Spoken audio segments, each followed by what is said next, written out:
अस्सलाम वालेकुम।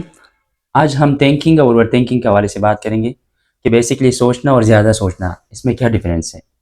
तो सोचना एक मेंटल प्रोसेस है और एक ज़हन का मुफीद अमल है, जिसमें इंसान किसी प्रॉब्लम की सॉल्यूशन के लिए प्लानिंग करता है और उसके लिए सोचता है। दूसरी तरफ अगर हम ज़्यादा सोचने या ओवर थिंकिंग की बात करें, तो ओवर थिंकिंग का मतलब ये है कि उसमें इंसान जो है एक ही चीज़ के बारे में बार-बार सोचता है। इसका एक मिसाल मैं देना चाहूँगा, जैसे कि मिसाल के तौर पर अगर आप स्टूडेंट हैं और आपका कुछ एग्ज़ाम जो है चल रही है, कुछ पेपर्स चल रहे हैं और आप उसके लिए तैयारी कर रहे हैं। तो उस तैयारी के लिए आप एक प्लानिंग बना बना रहे हैं कि मैं कल इस टाइम से लेकर इस टाइम तक इस सब्जेक्ट को स्टडी करूँगा। तो ये एक मुफ़ीद अमल है और एक थिंकिंग है। दूसरी तरफ अगर हम ओवरथिंकिंग को इसके साथ रिलेट करें, तो ओवरथिंकिंग इसमें क्या होगा कि आपने एक बार जो है आज मॉर्निंग टाइम में आपने एक प्लानिंग बनाई कि कल इस टाइम पर मैं इस टाइम से लेकर इस पर्टिकुलर टाइम तक इस सब्जेक्ट को स्टडी करूँगा। एक बार आपने सोचा, ये एक मुफ़ीद अमल है। दूसरे आप दोपहर का टाइम हो गया, आप फिर उसके बारे में सोच रहे हैं, आप ड्राइव कर रहे हैं, कहीं पे जा रहे हैं बाइक पर या गाड़ी में, फिर आप उसके बारे में सोच रहे हैं। आप घर में अपने घर वालों के साथ बैठे हुए हैं, अपने दोस्तों से मिल रहे हो, तब भी आपके ज़हन में वो चीज़ बार-बार चल रही है। ये ओवरथिंकिंग है। यानी एक चीज़ का, एक बात का बार-बार ज़हन में आना, ये ओवरथिंकिंग कहलाता है। अगर हम ओवरथिंकिंग की नुकसानात पर बात करें, तो ओवरथिंकिंग के बहुत ज़्यादा नुकसानात हो सकते हैं। उसमें सबसे ज़्यादा ये है कि आप जो है, आपकी जो नींद है उसमें खलल आ सकती है।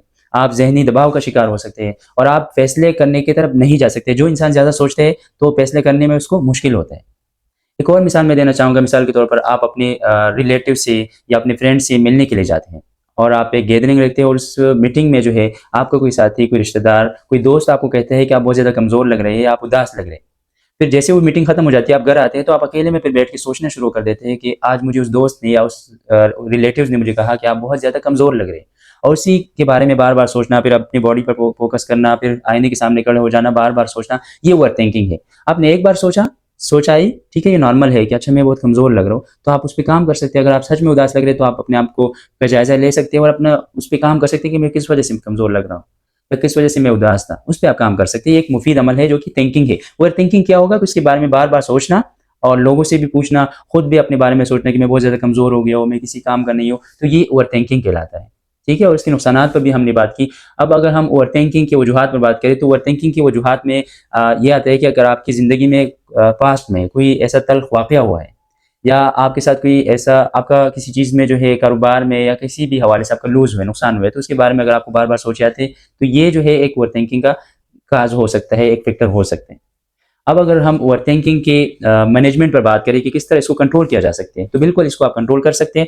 उसके लिए सबसे पहले आपने क्या करना है कि आपने एक चीज़ के बारे में एक बार सोचा, फिर बार-बार अगर सोच आ रही है, तो आपने अपने आप से कहना है कि मैं इस पर्टिकुलर इवेंट के बारे में, इस चीज़ के बारे में सिर्फ़ 5 मिनट तक सोचूँगा। आपने यानी टाइम आउट टेक्निक है, यानी आपने एक टाइम देना है मखसूस।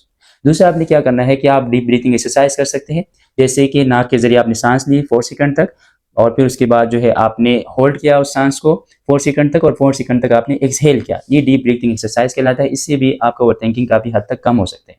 आप वॉकिंग करें, अगर ज़्यादा सोचें आ रही है, तो आप वॉकिंग करें और बुक्स पढ़ना शुरू कर दें, कोई आर्टिकल पढ़ना शुरू कर दें, ठीक है? तो इससे क्या हो सकता है, आपका जो ओवरथिंकिंग है वो कम हो सकते हैं। और मेन जो एक टेक्निक है जिसको माइंडफुलनेस टेक्निक्स हम कहते हैं, उसमें आप कोशिश करें कि प्रेज़ेंट मोमेंट पर, जो प्रेज़ेंट मोमेंट है, जो अभी चल रहा है, जैसे कि मिसाल के तौर पर आप घर वालों के साथ बैठे हुए लंच कर रहे हैं या डिनर पर, तो उस पर फ़ोकस करें और कहानी पर फ़ोकस करें। अगर आप किसी से बात कर रहे हैं घर में या बाहर, तो उस बंदे के साथ जो आप बात करें उस कम्युनिकेशन पर फ़ोकस करें। तो इससे क्या होगा कि आपका जो ओवरथिंकिंग है, जो ज़्यादा सोचना है, वो कम हो सकते हैं।